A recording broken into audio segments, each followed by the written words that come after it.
ଇଏ ଆମ ଗେଲୁର ବାପା କାଲୁ। ଇଏ ହେଉଛନ୍ତି କାଲୁଙ୍କର ଅତି ସୁନ୍ଦର ଧର୍ମପତ୍ନୀ ସୁଲୁ ସୁଲୁ। ହେଇଠି ଶୁଣୁଛ, ଆମ ଗେଲୁର ପ୍ରବଳ ଗଲୁ, ତା ପାଇଁ ଗୋଟେ ପ୍ରସ୍ତାବ ଠିକ କର। ଆଲୋ ହଁ ବା, ଆମ ଗେଲୁ ପାଇଁ ଗରିଆରେ ଗୋଟେ ଘିଅ ପରି ଝିଅଟେ ଦେଖିଛି।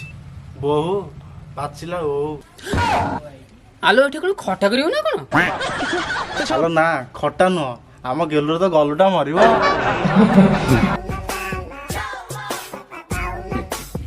ହଉ କାଲି ସକାଳେ ପୁଅ କହିବ, ବୋଉ ଯାଇ ଦେଖିଦେଇକି ଆସିବ।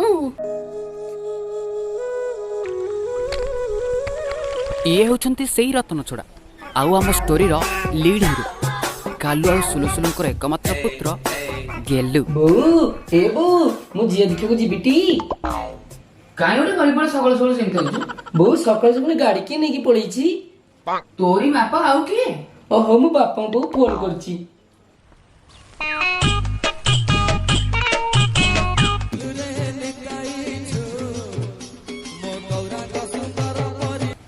ହ୍ୟାଲୋ ବାପା, ତୁମେ କୋଉଠି?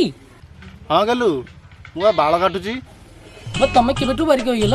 ମାନେ ମୁଁ ପରା ବିଲରେ ବାଳୁଆ କାଟୁଛି। ବାପା ମୁଁ ଝିଅ ଦେଖିବାକୁ ଯିବିଟି। ସକାଳୁ ସକାଳୁ ଗାଡି କରି ନେଇକି ପଳେଇଛ। ତୁ ତୋର ସାଇକେଲ ନେଇକି ପଳା। କଣ କରିବା, ମୁଁ ଝିଅ ଦେଖିବାକୁ ଯାଇଥାନ୍ତି। ଏ ଦାରିଆ ମାନଙ୍କୁ ଫୋନ କରିବାକୁ ପଡିବ ଆଉ। ସାଙ୍ଗ କୋଉଠି?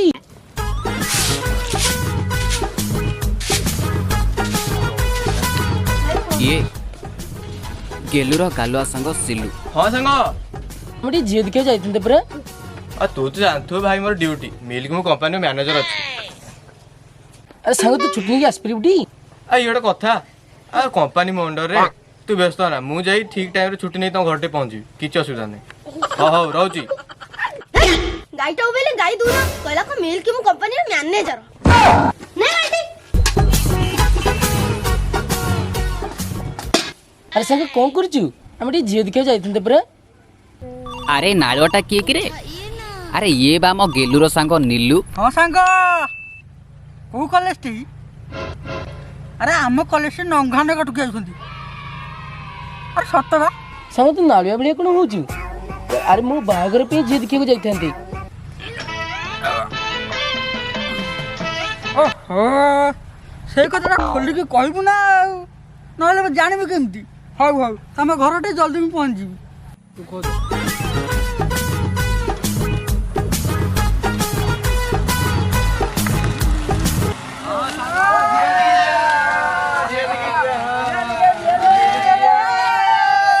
ଆରେ ସାଙ୍ଗ ତମେ ତ 3 ଜଣ ଆସିଲ, ମୁଁ କେମିତି ଯିବି? ନହେଲେ ତୁ ରହିଯା। ମୁଁ ରହିଯିବି? ତୁ କହିଲୁ ବୋଲି ମୁଁ ଗୋଟେ କେତେ କାମ ବନ୍ଦ କରି ଛୁଟି ନେଇକି ଆଇଲି, କହୁଛୁ ମୁଁ ରହିଯା? ମୁଁ ରହିପାରିବିନି, ତୁ ତୋର ଗଲେ ଯା, ନହେଲେ ନାହିଁ। ଆରେ ସାଙ୍ଗ, ଆରେ ତୁ ବାହାବୁ ନା ସେ ବାହାବ? ଠିକ ତାହେଲେ କେମିତି ଯିବା? ଗୋଟେ ଗାଡ଼ି 3 ଜଣ, ସିଏ ପୁଣି କେମିତି ଯିବ?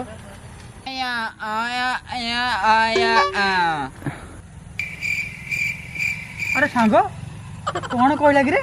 ସେ କହିଲା କି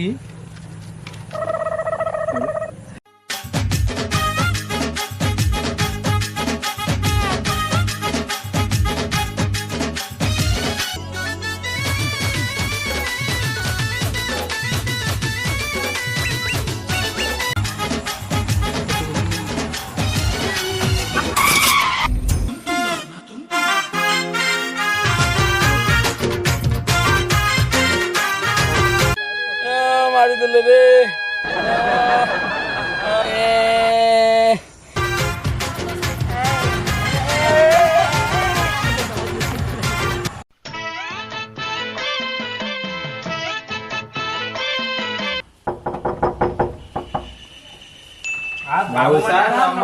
ଇଏ ହେଉଛି ଗୌରୀକି ଜନ୍ମ ଦେଇଥିବା ବାପା ଗୋବରା ଗୋଇଠି।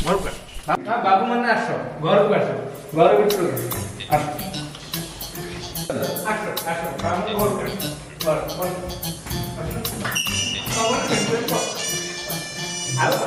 ଆଚ୍ଛା ବାବୁ ମାନେ ଆସିଲ, ବାଟରେ କିଛି ଅସୁବିଧା ହେଲାନି ତ?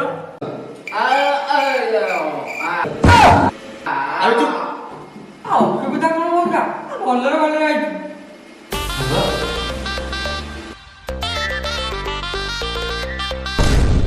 ଆଚ୍ଛା ବାବୁ ମାନେ କଣ ନେବେ, ଥଣ୍ଡା ନା ଗରମ? ନାଇଁ ମଉସା, ଥଣ୍ଡାର କିଛି ନାହିଁ, ପାଣି ଟିକେ ଆଣିଥିଲେ ହାଡ଼ ଟିକେ ମାରିଥାନ୍ତୁ। କଣ ମଉସା କ'ଣ କହୁଛି କି ଏ ହାଡ଼ ଭଙ୍ଗା ଶୀତକୁ ହାଡ଼ ଗୁଡ଼ା କାଟି ଯାଉଛି, ସେଥିପାଇଁ ଟିକେ ଗରମ ପାଣି ହେଲେ ଚାଲିଯାଇଥାନ୍ତା। ଗରମ ପାଣି ମୁଁ ଟିକେ ନେଗେଟିଭ ଭାବି ଦେଇଥିଲି। ହଉ ଆଚ୍ଛା ବାବୁ ମାନେ ତମ ଭିତରୁ ଜଣେ କିଏ? ଆଚ୍ଛା ବାବୁ ମାନେ ଟିକେ ରୋକି ଗୋଟେ ବେଲ ବାଡ଼ିଲେ ମୁଁ ଟିକେ ଦେଖିକି ଆସୁଛି। ମଉସା ମଉସା କବାଟ ଖୋଲନ, ମଉସା କବାଟା ଖୋଲ ବା, କବାଟା ଖୋଲନ। ସକାଳେ ସକାଳେ ଭିକାରୀ ଗୋଟେ କାମ ଝିଅକୁ ଦେଖିବାକୁ ଆଇଛନ୍ତି, ତୁ କୁଆଡ଼େ ଆଇଛୁ? କୁଆଡ଼େ ବି ତୁ ଆଇଛୁ? ଭିକାରୀ କିଏ? ଜୁଇଁ ପରା ସିଏ।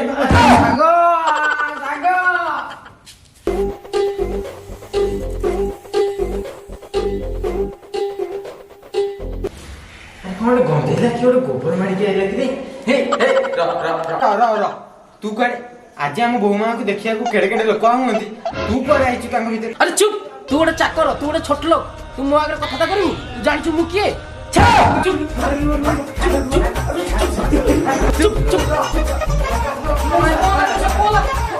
କଣ ହେଲା ବାବୁ, କଣ ହେଲା ବାବୁ? ଆରେ ଚୁପ୍ ଚାକ, ସିଏ ଜଇଁ ପୁଅ। ଆଚ୍ଛା ମଉସା ତାହେଲେ ଏବେ ଝିଅକୁ ଡାକନ୍ତୁ, ଆମ ଗେଲୁ ପୁରା ଉଚ୍ଛନ୍ନ ହେଲାଣି। ହଉ ବାବୁ ମୁଁ ଝିଅ ଡାକିକି ଆସୁଛି, ବସିଥାଉ ବସିଥାଉ। ଏ ମା ଆଲୁ ଆଲୁ ଚାଲିରେ ତୋର ପଦ୍ମ ଫୁଟେ ହସରୁ ଝରେ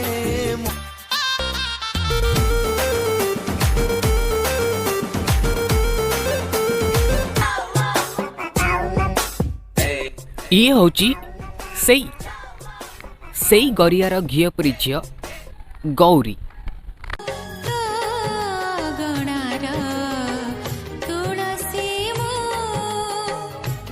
ଆଲୋ ମା ତାଙ୍କୁ ପାଣି ଟିକେ ଦେଇ ଦଉଟି।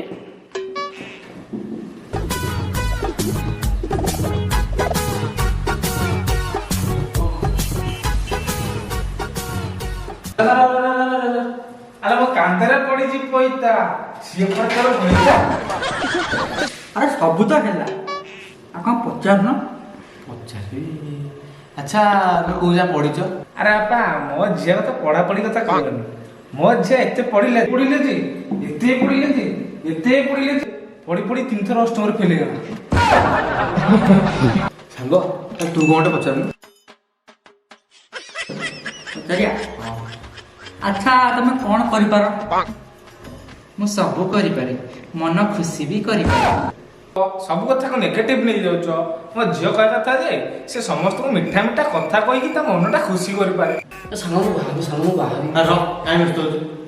ମୋ ସହ ଆଜିକାଲି ଯୁଗ ଯୋଉଟା ହେଲାଣି, ପୁଅ ଝିଅଟା ଆମେ ଏକାଠି ଛାଡ଼ିବା ଦରକାର। ସେମାନଙ୍କ ଭିତରେ କଥାବାର୍ତ୍ତା ହବ ନା? କ'ଣ କହୁଛନ୍ତି ଆପଣ? ହଁ ଆଜିକାଲି ଯୁଗ ଯୋଉ ଭଳିଆ ହେଲାଣି, ଝିଅ ଟିକେ କଥା ହେଇଯିବା କଥା।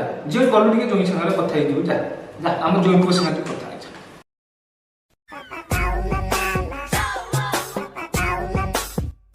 ତମକୁ ମୁଁ ପ୍ରଥମ ଦେଖାରୁ ହିଁ ଭଲ ପାଇ ଯାଇଥିଲି, ମତେ ବହୁତ ଭଲ ଲାଗୁଛ।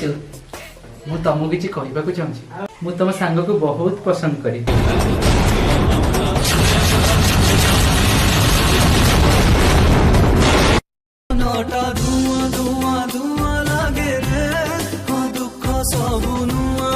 ସାଙ୍ଗ ତୁ ଯାହା କଲୁ କିଛି ଠିକ କଲୁନି, ତୋ ଜଳ ହିଁ ମୋ ବାହାଘର ଭାଙ୍ଗିଲା।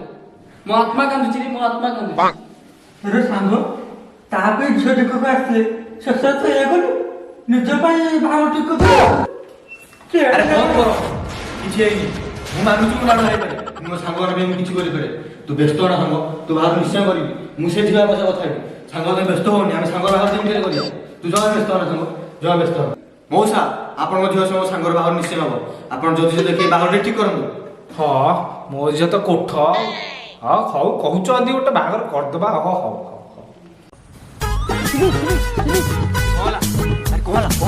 ଆରେ ଦେଖ ବେ, ଆରେ ତୁ ଟିକେ ଖେଳ କରିବା ଯାଉଛନ୍ତି, ଦେଖ। ଆରେ ସିଏ ତାର ଜାଣନ୍ତୁ, ତୋର କଣ ହେଲା? ତୋର ସହ ପ୍ରବଳ ଗଲୁ, ସେଇ ପାଇଁ ତୋର ଆଜି ଖେଳିଲୁ। ସାଙ୍ଗ ଚାଲ ଯିବା, ଦେଖିବା ମଜା ହବ। ସାଙ୍ଗ ଚାଲ।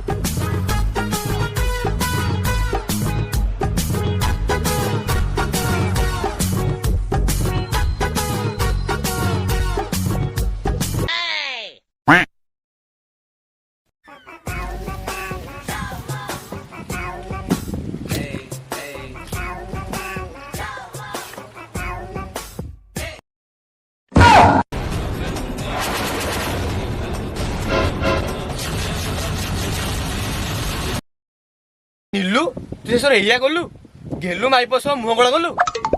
ଆରେ ସାଙ୍ଗ ସାଙ୍ଗ ସାଙ୍ଗ ଆରେ ସାଙ୍ଗ ସାଙ୍ଗ ସାଙ୍ଗ ସାଙ୍ଗ କଣ ହେଲା ତୋର ସାଙ୍ଗ? ଆରେ ସେଦିନ ଭାଉଜଙ୍କୁ ଦେଖିକି ମୋ ପାଟି ଗୋଟେ ନାଳ ଭାରି ହେଇଥିଲା ବୋଲି ତୁ ସେଦିନ ମତେ କେତେ କଥା କହିଥିଲୁ। ହେଲେ ତୁ ଆଜି ଆସିକି ଏଠି ମୁହଁ କଳା କରୁଛୁ? ନା ସାଙ୍ଗ ନା, ଇଏ ତୋ ସହିତ ବେଇମାନ କରିଛି ଆଜି। ନାଇଁ ରେ ସାଙ୍ଗ, ମୁଁ ଟିକେ ମୋହମାୟାରେ ପଡ଼ିକି ଏଇ କାମଟା କରିଦେଇଥିଲି। ନାଇଁ ସାଙ୍ଗ ନାଇଁ। ନାଇଁ ସାଙ୍ଗ ତୁ କାନ୍ଦ ନା ସାଙ୍ଗ କାନ୍ଦ ନା। ଚାଲି ଏଇ ବଜାତି ମାଇକ୍ ନା ଜଗାଲି ମୁଁ ଆଜି ଏଠି ପଡିଛି। ହ୍ୟାଲୋ ଧନ, ମୁଁ 5 ମିନିଟ୍ ଯାଇ ପହଞ୍ଚି। ଭାଇମାନେ ତମର ବୁଝାବୁଝି ସରିଲାଣି? ମୁଁ ଟିକେ ଆଉ ଗୋଟେ ଜାଗାକୁ ମୁହଁ କଳା କରି ଯାଇଥାନ୍ତି। ଭାଙ୍ଗି ଦେଇ ଗଲା ମୋ